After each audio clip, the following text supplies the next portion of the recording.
نعوذ باللہ من الشیطان الرجیم بسم اللہ الرحمن الرحیم ان اللہ وملائکتہ یصلون علی النبی یا ایھا الذین آمنوا صلوا علیہ وسلموا تسلیما۔ میرے معزز سامعین، السلام علیکم ورحمۃ اللہ وبرکاتہ۔ میرا آج کا موضوع ہے برکات نماز، نماز کی برکتیں۔ آئیے فرمان مصطفیٰ صلی اللہ علیہ وآلہ وسلم سنیے کہ جب مسلمان نماز پڑھتا ہے تو اس پر کس قدر اللہ کی رحمتیں اور برکتیں نازل ہوتی ہیں۔ نبی کریم صلی اللہ علیہ وآلہ وسلم نے فرمایا، جب بندہ نماز کے لیے کھڑا ہوتا ہے تو اس کے سارے گناہ باندھ کر اس کے سر پر رکھے جاتے ہیں۔ جب بندہ رکوع میں جاتا ہے تو سارے گناہ نیچے گر جاتے ہیں۔ نمازی جب نماز سے فارغ ہوتا ہے تو اللہ تعالیٰ اس کو سارے گناہوں سے پاک اور صاف کر دیتا ہے، وہ سارے گناہوں سے پاک اور صاف ہو جاتا ہے۔ نماز پڑھنے کی برکت سے اس کے سارے پچھلے گناہ معاف ہو جاتے ہیں۔ فرمان مصطفیٰ ہے، جو شخص 2 رکعت نماز پڑھے، اس میں کوئی غلطی نہ کرے تو جو کچھ پہلے اس کے گناہ ہوئے ہیں اللہ تعالیٰ معاف فرما دیتا ہے۔ سبحان اللہ۔ حضرت عبداللہ بن عباس رضی اللہ تعالی عنہ بیان فرماتے ہیں کہ نبی کریم صلی اللہ علیہ وآلہ وسلم نے فرمایا، جب بندہ مومن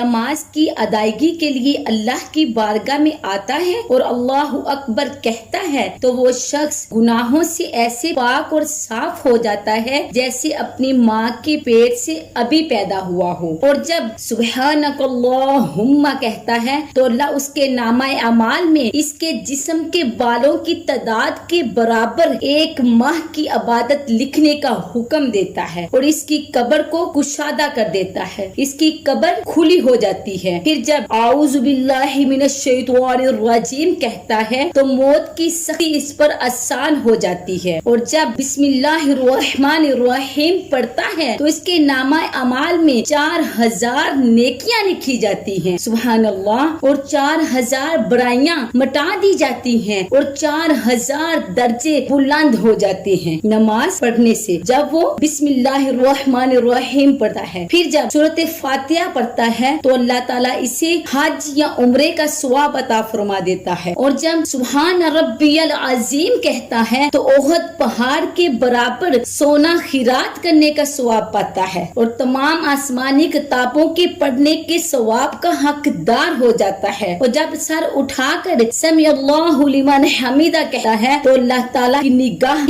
رحمت اس کو دیتی ہے، اور جب سجدہ کرتا ہے تو قرآن مجید کی سورتوں اور تمام حروف کی تعداد کے برابر اس کو غلام آزاد کرنے کا ثواب ملتا ہے، اور جب وہ سبحان ربی العلی کہتا ہے تو اللہ تعالیٰ اس کے نامہ اعمال میں جن، شیطان اور انسان کی تعداد کے برابر نیکیاں درج فرما دیتا ہے، اور جب اتحیات پڑھنے بیٹھتا ہے تو اللہ تعالیٰ اس کو غازی کا ثواب دیتا ہے۔ سبحان اللہ۔ دیکھیں کتنی رحمتیں اور برکتیں نازل ہو رہی ہیں نمازی پہ، اور جب وہ سلام پھیرتا ہے، نماز سے فارغ ہو جاتا ہے تو اللہ تعالیٰ اس پر دوزخ کے تمام دروازوں کو بند کر دیتا ہے، اور جنت کی 8 دروازوں کو اس کے لیے کھول دیتا ہے، جس دروازے سے چاہے جنت میں داخل ہو۔ دیکھیے نماز پڑھنے والے کو اللہ تعالیٰ کتنا مقام عطا فرماتا ہے، اس پر کس قدر اپنی رحمتیں اور برکتیں نازل فرماتا ہے۔ اللہ پاک سے ہماری دعا ہے کہ اللہ تعالیٰ ہمیں بھی 5 وقت نماز پڑھنے کی توفیق عطا فرمائے، اور ہماری نماز میں خشوع خضوع کو پیدا فرما دے۔ آمین بجاہ النبی ثم آمین۔ وما علینا الا البلاغ المبین۔